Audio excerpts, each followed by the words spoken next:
مولاي صل وسلم دائما أبدا على حبيبك خير الخلق كلهم مولاي صل وسلم دائما أبدا على حبيبك بسم اللہ الرحمن الرحیم اللہم رب اشرح لی صدری ویسر لی امری واحلل عقدۃ من لسانی یفقہوا قولی اللہم رب زدنی علما کثیرا۔ سیرہ سیریز کے آج کے لیکچر میں ہم بیعت عقبہ اولیٰ اور بیعت عقبہ ثانیہ کو ڈسکس کریں گے۔ اس سے پہلے ہم سیرہ سیریز میں یہ ڈسکس کرتے آئے ہیں کہ نبوت کے چوتھے سال سے ہی نبی پاک صلی اللہ علیہ وسلم نے مکہ سے باہر کچھ قبائل پہ اور اشخاص پہ اسلام کو پیش کرنا شروع کر دیا تھا، اور یہ زیادہ تر کام آپ دوران حج کرتے تھے۔ تو 11ویں سنہ نبوی میں ہم نے پہلے ڈسکس کیا تھا کہ یثرب سے 6 سعادت مند نوجوان آئے اور آپ کی ملاقات ان سے ہوئی، تو آپ صلی اللہ علیہ وسلم نے اسلام کی دعوت انہیں دی تو انہوں نے فوراً قبول کر لی، اور انہوں نے نہ صرف آپ کے ہاتھ پر بیعت کی بلکہ آپ سے یہ وعدہ بھی کیا کہ وہ یثرب جا کر اس کا پیغام گھر گھر پہنچا دیں گے۔ تو اگلے سال جب 12ویں سال نبوت میں حج کا موسم آیا تو یہ لوگ 12 کی تعداد میں آپ صلی اللہ علیہ وسلم کے سامنے حاضر ہوئے، پیش ہوئے، آپ کی خدمت میں حاضر ہوئے، اور انہوں نے آپ کے ہاتھ پر بیعت کی۔ یہ بیعت جو ہے تاریخ میں عقبہ اولیٰ کے نام سے مشہور ہے۔ عقبہ اصل میں ایک گھاٹی کے ساتھ ساتھ جو گزرگاہ ہوتی ہے یا جو راستہ ہوتا ہے پہاڑی کا، اس کو کہتے ہیں۔ مینا کے ساتھ وہاں پہ ان کی ملاقات رسول پاک صلی اللہ علیہ وسلم سے ہوئی رات کے پچھلے پہر، اور ان لوگوں نے آپ صلی اللہ علیہ وسلم کے ہاتھ پر بیعت کی۔ اور حضرت عبادہ بن صامت رضی اللہ تعالیٰ عنہ صحیح بخاری میں بیان کرتے ہیں کہ رسول پاک صلی اللہ علیہ وسلم نے جن باتوں پر ان سے بیعت لی ان میں سے چند ایک کا ذکر میں کروں گی، کہ فرماتے ہیں کہ رسول پاک صلی اللہ علیہ وسلم نے ہم سے اس بات پہ بیعت لی کہ اللہ کے سوا کسی کو اس کا شریک نہیں کریں گے، اور اولاد کو قتل نہیں کریں گے، زنا نہیں کریں گے، چوری نہیں کریں گے، کسی پہ بہتان نہیں باندھیں گے، اور جو شخص یہ سب کچھ کر لے گا اس کا جو اجر ہے وہ اللہ کے اوپر ہے، اور کسی سے اگر ان میں سے کسی بھی برائی کا ارتکاب ہو گیا تو اس کو جو دنیا میں اللہ سزا دے گا وہ اس کے لیے کفارہ ہوگی، اور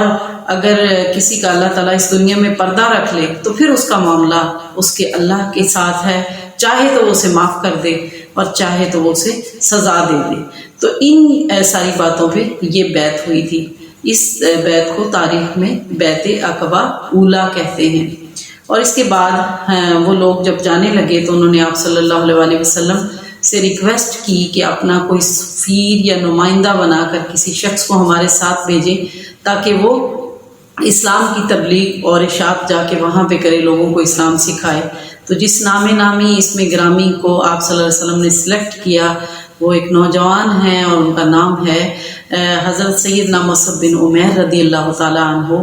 یہ السابقون الاولین میں سے تھے۔ اللہ رب العزت نے انہیں منتخب کیا، یعنی اللہ رب العزت رسول پاک صلی اللہ علیہ وسلم کا منتخب کرنا ہی اللہ رب العزت کے منتخب کرنا ہے۔ تو یہ مدینہ میں ان کو یہ فرض سونپا گیا کہ یہ اسلام کی ترویج کے لیے اور اس کی اشاعت کے لیے کام کریں۔ تو حضرت مصعب بن عمیر نے بہت حکمت عملی سے اور بہت جانفشانی سے وہاں پہ کام کرنا شروع کر دیا، جس کے ریزلٹس آئے۔ اور اگلے سال جب حج کا موسم آیا، یعنی 13 نبوی میں جب لوگ حج کے لیے آئے تو ماشاءاللہ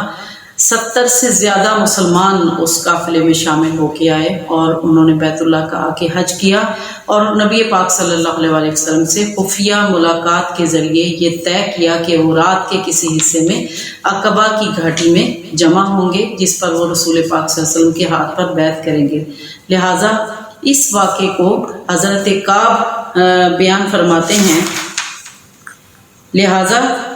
لہٰذا اس واقعے کو حضرت کعب رضی اللہ تعالیٰ عنہ بیان فرماتے ہیں۔ وہ فرماتے ہیں کہ رات کا جب وہ ٹائم آیا جب رسول پاک صلی اللہ علیہ وسلم کے ساتھ ہمارا وقت طے تھا تو ہم بہت بے چینی سے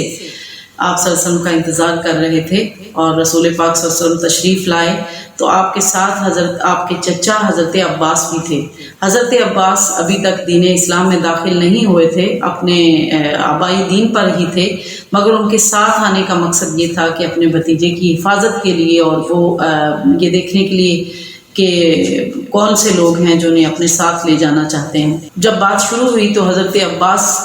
آپ کے چچا نے بات شروع کی کہ دیکھو آپ لوگ اس شخص کو لینے آئے ہو، ان کا جو مقام اور مرتبہ ہمارے ہاں ہے اس سے بھی آپ بخوبی واقف ہیں،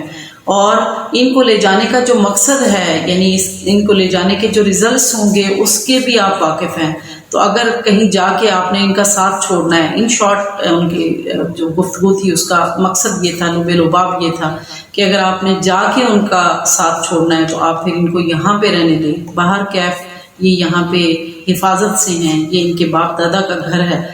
اور ان لوگوں نے کہا کہ رسول پاک صلی اللہ علیہ وسلم سے ریکویسٹ کی کہ آپ بولیے، آپ بتائیے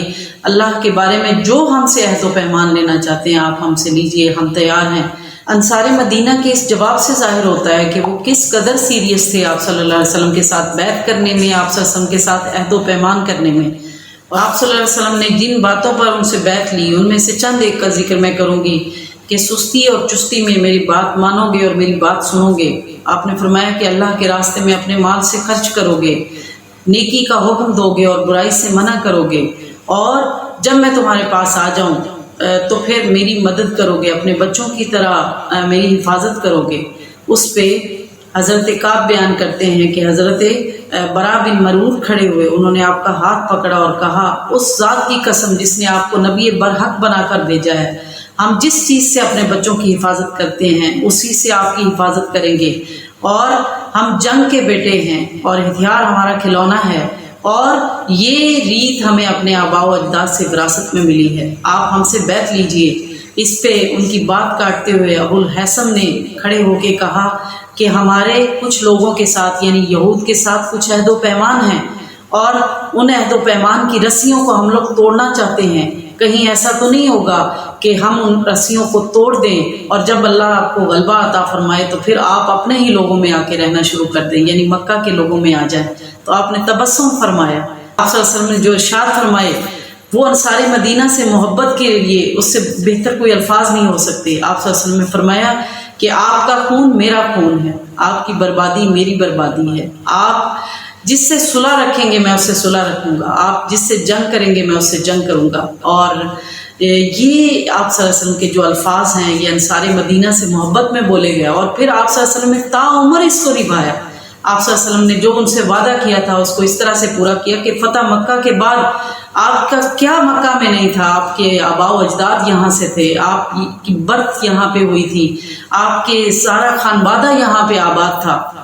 مگر آپ نے مکہ میں اسٹے نہیں فرمایا، آپ مدینہ میں واپس تشریف لے گئے، اور آپ کہ یہ الفاظ یہ شو کرتے ہیں کہ جہاں ہماری خونی رشتہ داریاں ہوتی ہیں، جہاں ہمارے خونی رشتے ہوتے ہیں اور ایک طرف ہمارے دینی رشتے ہوتے ہیں، تو دین کی محبت، دین کی اہمیت ہمارے خونی رشتہ داروں پہ بھی غالب آ جاتی ہے، اور تاریخ نے پھر یہ ثابت کیا کہ ایسا ہی ہوا۔ حضرت اسحاق بیان کرتے ہیں کہ جب لوگ آپ صلی اللہ علیہ وسلم سے بیعت کرنے کے لیے جمع ہوئے، حضرت عباس بن عبادہ کھڑے ہو گئے اور انہوں نے کہا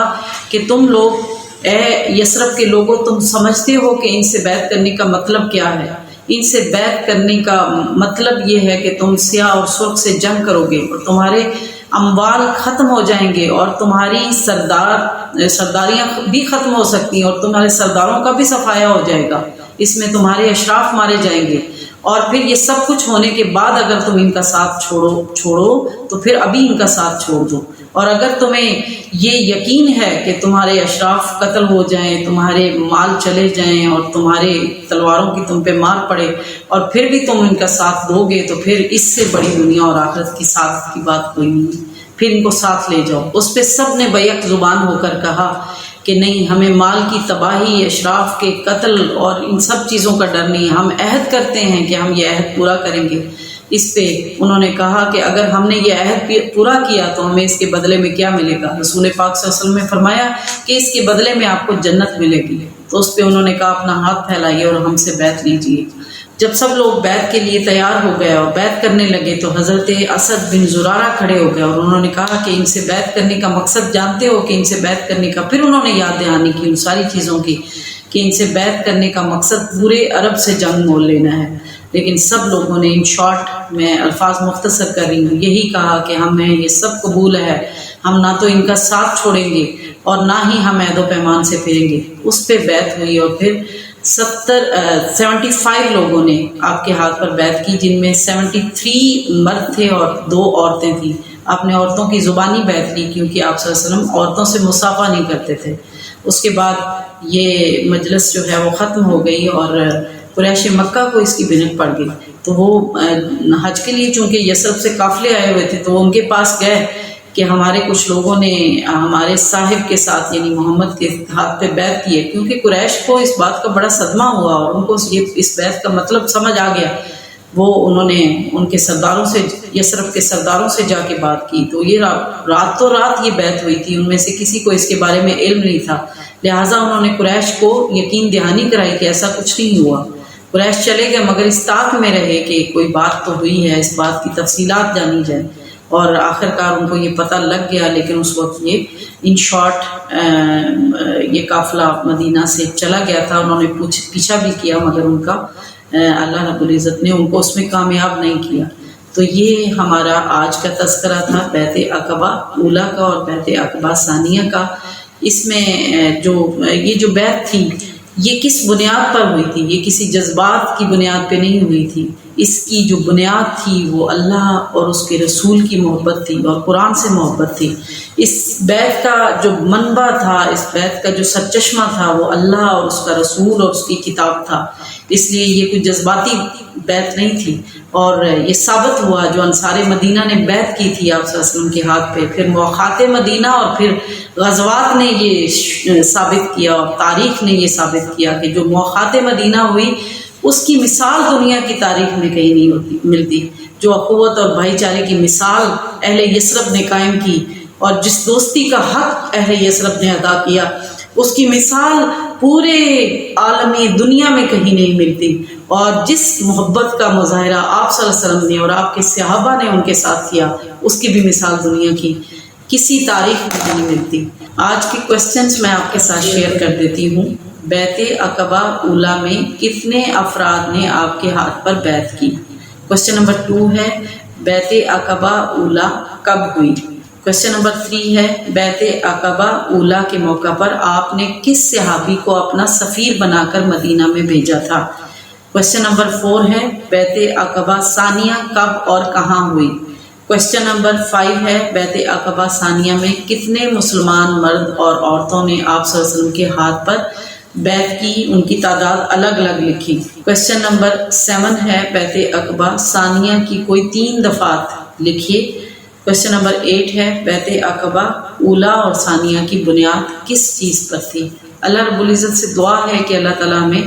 سیرت کا علم حاصل کرنے اور اس پہ عمل کرنے کی توفیق عطا فرمائے۔ وما علیہ الا البلاغ۔